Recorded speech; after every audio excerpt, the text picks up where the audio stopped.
Hello friends, स्वागत है आपका मेरे यूट्यूब चैनल फैक्ट विद प्रकाश में। आज हम जो है BHDC 132 के जो पहला क्वेश्चन होता है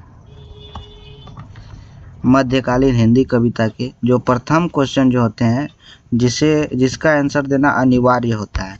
इसमें आपको 3 पद्यांश देखने को मिलते हैं और 3 में से एक का जो है संदर्भ सहित व्याख्या करना होता है। तो इसका जो है किस प्रकार आप व्याख्या करेंगे और कैसा क्वेश्चन आ सकता है उस पर जो है ये वीडियो है हमारा। तो चलिए वीडियो को स्टार्ट करते हैं। हमने जो है 2 क्वेश्चन को इसी में से सेलेक्ट किया है, प्रीवियस ईयर के ही क्वेश्चन में से। इसी पर जो है आगे हम बात करेंगे किस प्रकार जो है इस तरह का क्वेश्चन आपका जो रहेगा उसे किस प्रकार पॉइंट वाइज आप लिख पाएंगे, पॉइंट में आपको क्या क्या लिखना होता है, कैसे आपका ये क्वेश्चन का जो है आंसर आपका बनेगा। तो चलिए क्वेश्चन की ओर हम आगे बढ़ते हैं। हमने जो है पहला क्वेश्चन इसे रखा है, ऊंचे घोर मंदिर के अंदर रहनवारी ऊंचे घोर मंदिर के अंदर रहाती है। संदर्भ में जो है हम इसका आंसर को देखेंगे। सबसे पहले हमें संदर्भ में लिखना होता है।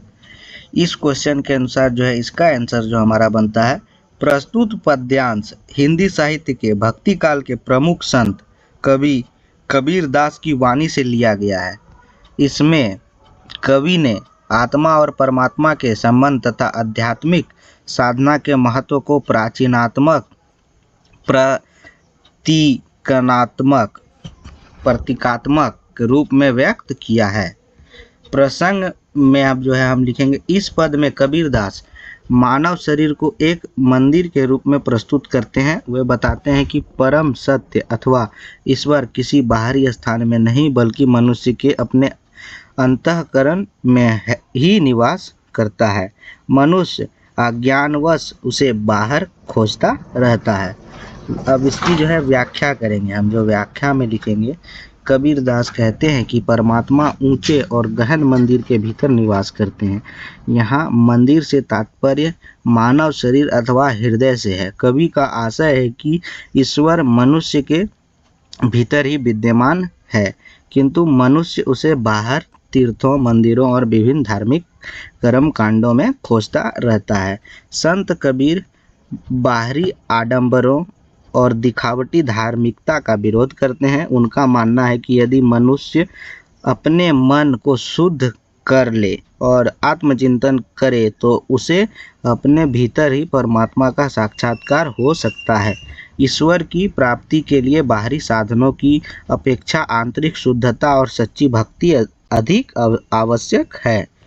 कवि यह संदेश देना चाहते हैं कि मनुष्य अपने भीतर छिपी दिव्य शक्ति को पहचानने, आत्मज्ञान और साधना के माध्यम से ही परम सत्य की प्राप्ति संभव है। जो व्यक्ति अपने अंतर्मन से झांकता है वही ईश्वर को वास्तविक स्वरूप को समझ पाता है। इस प्रकार कबीर दास ने इस पद के माध्यम से मानव को आत्मचिंतन, आत्मज्ञान और सच्ची भक्ति का मार्ग अपनाने की प्रेरणा दी है। काव्य सौंदर्य में हम जो है लिखेंगे, मानव शरीर को मंदिर का प्रतीक बनाकर आध्यात्मिक सत्य को व्यक्त किया गया है। प्रतीकात्मक शैली का सुंदर प्रयोग हुआ है। संत कबीर की निर्गुण भक्ति की भावना व्यक्त हुई है।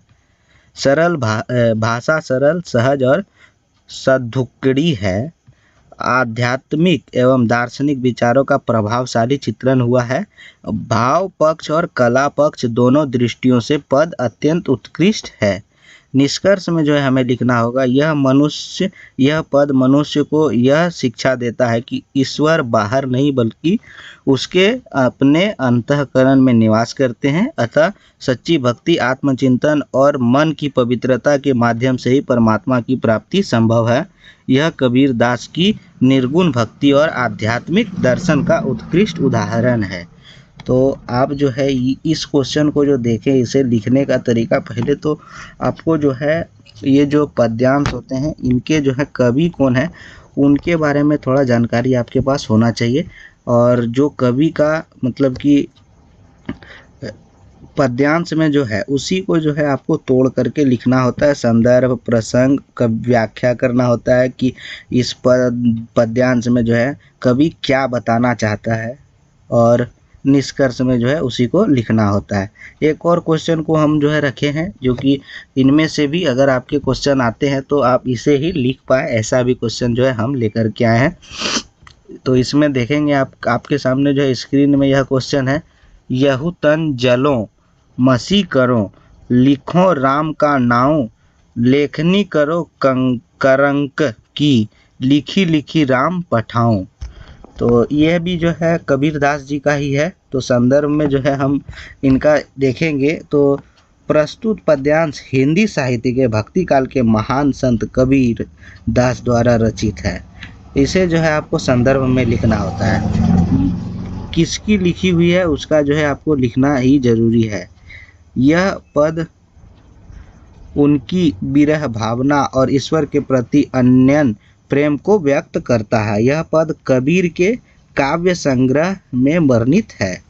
प्रसंग में देखेंगे इस पद में कवि को जीवात्मा और परमात्मा के बीच के विरह को चित्रित किया है।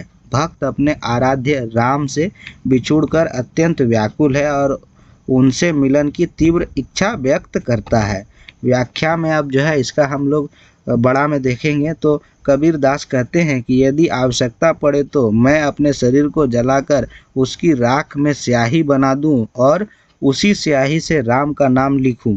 मैं अपनी हड्डियों को कलम बना लूं और बार बार राम का नाम लिखकर उन्हें अपना प्रेम संदेश भेजूं। कवि यह बताना चाहते हैं कि सच्चा भक्त अपने आराध्य के प्रेम में स्वयं को भी अर्पित करने के लिए तैयार रहता है। उसकी साधना केवल बाहरी कर्मकांड नहीं होती, बल्कि उसके हृदय में ईश्वर की प्राप्ति गहरी श्रद्धा और समर्पण होता है। विरह की यह अवस्था इतनी तीव्र है कि भक्त अपने शरीर तक का मोह त्यागने को तैयार है।